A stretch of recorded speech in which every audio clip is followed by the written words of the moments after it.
Baik ahibahil kiram, untuk menyingkat waktu langsung saja, bahwa hari ini kita tahu adalah hari tanggal 10 Muharram yang dikenal sebagai hari Asyura.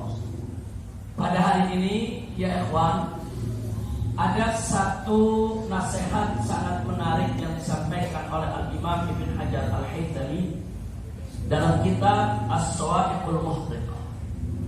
Beliau katakan, beliau himbau, silakan kita untuk mengisi hari Asyura ini pertama dengan puasa. Karena memang hadis tentang puasa Asyura sahih, bukan hadis dhaif, apalagi hadis maudhu. Jadi betul-betul puasa Asyura ini adalah puasa yang sangat dianjurkan oleh Nabi kita Muhammad sallallahu alaihi wasallam. Bahkan sebelum wajibnya puasa Ramadan, puasa Asyura termasuk puasa yang wajib dilaksanakan oleh umat Islam tatkala umat Islam masih ada di periode Mekah, saudara. Nah, sebagaimana diriwayatkan oleh Bukhari Muslim dari Sayyidatuna Aisyah radhiyallahu anha, di mana Sayyidatuna Aisyah radhiyallahu anha menginformasikan kepada kita bahwa dulu masyarakat Quraisy dari zaman jahiliyah mereka sudah puasa di hari Asyura, ya. Karena hari Asyura ini hari yang dikenal banyak sekali kejadian-kejadian sejarah yang luar biasa pada hari ini.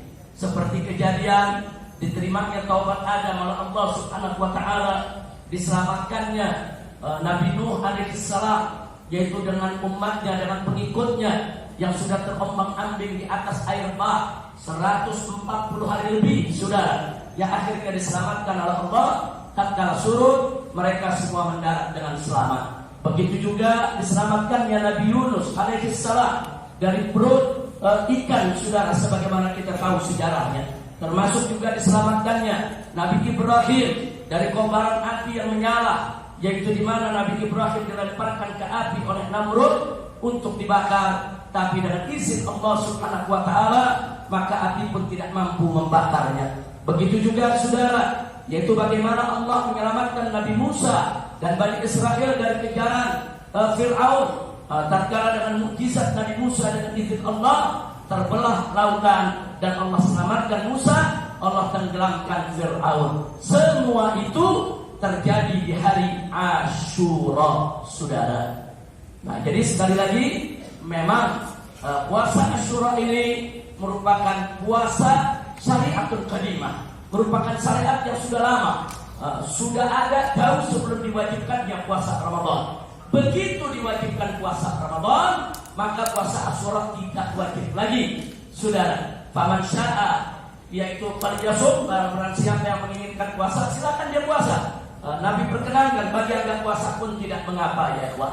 Nah, singkat yang ingin saya sampaikan di sini, nasihat yang disampaikan oleh Al-Imam Ibn Hajar Al-Haythami dalam kitab As-Sawa'iqul Muhriqah, saudara, sebagaimana tadi sudah kita singgung.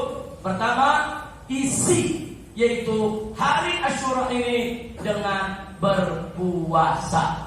Yang kedua, saudara, isi dengan tausihun nafaqah aliyah, yaitu permudah nafkah, pemberian, anugerah, karunia, hadiah, infak. Untuk siapa? Untuk keluarga kita, saudara.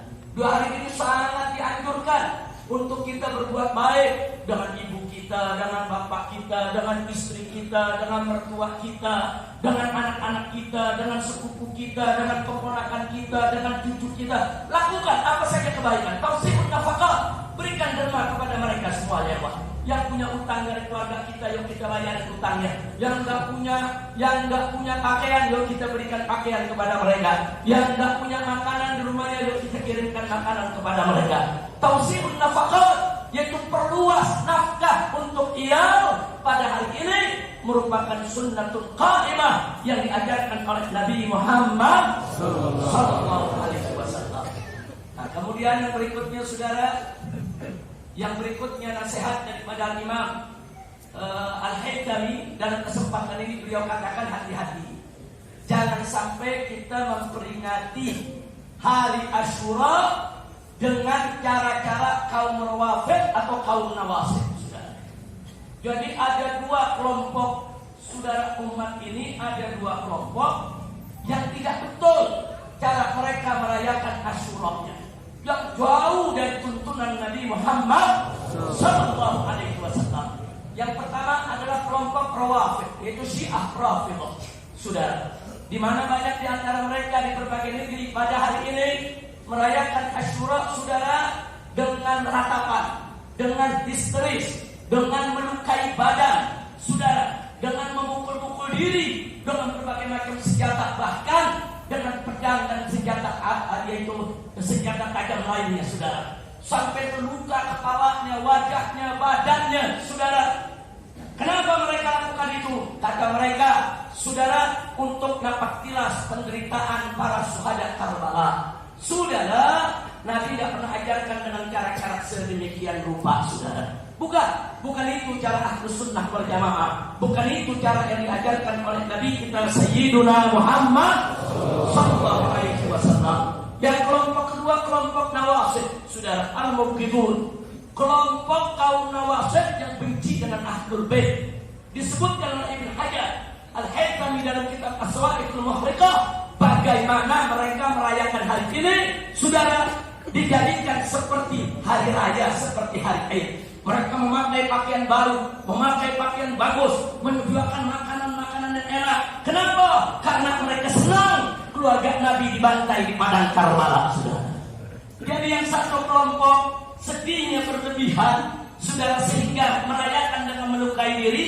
Kelompok yang satu lagi bencinya juga berlebihan, sampai-sampai bersenang-senang di hari dibantainya keluarga Nabi kita Muhammad sallallahu alaihi wasallam. Nah, ini dua kelompok ini jangan diikuti, saudara. Al-Imam Habib Abdullah bin Amr al-Haddad pernah mengatakan, saudara, dua kelompok ini, saudara, seperti apa? Ba'aratun maqsumatun nisfain. Seperti apa? Seperti kotoran ontak yang dibelah dua. Nah, jadi mau itu Rafidah, mau itu Nasibah, jangan diikuti. Itu bukan cara kita, bukan cara Ahlus Sunnah wal Jamaah. Terus sudah mengatakan, tapi Habib, ini kan hari pembantaian.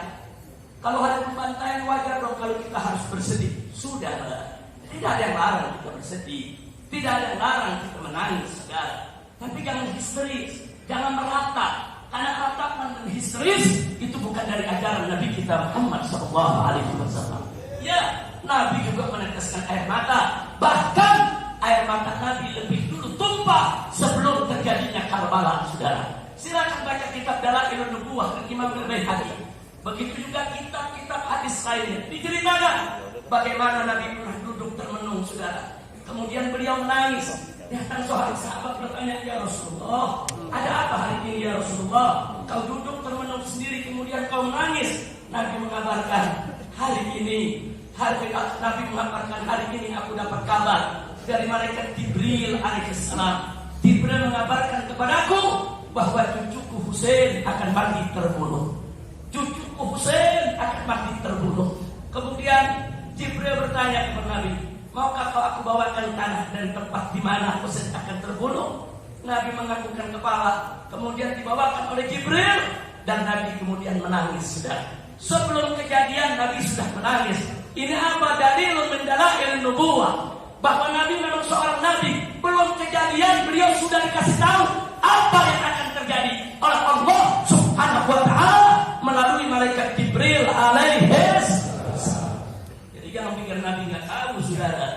Tapi apakah setelah Nabi tahu terus ada anjuran dari Nabi untuk menjadikannya sebagai tahun duka? Apa ada anjuran dari Nabi untuk kita melukai diri? Enggak. Saudara, apakah ada Nabi kemudian membatalkan syariat puasa Asyura? Tidak, saudara.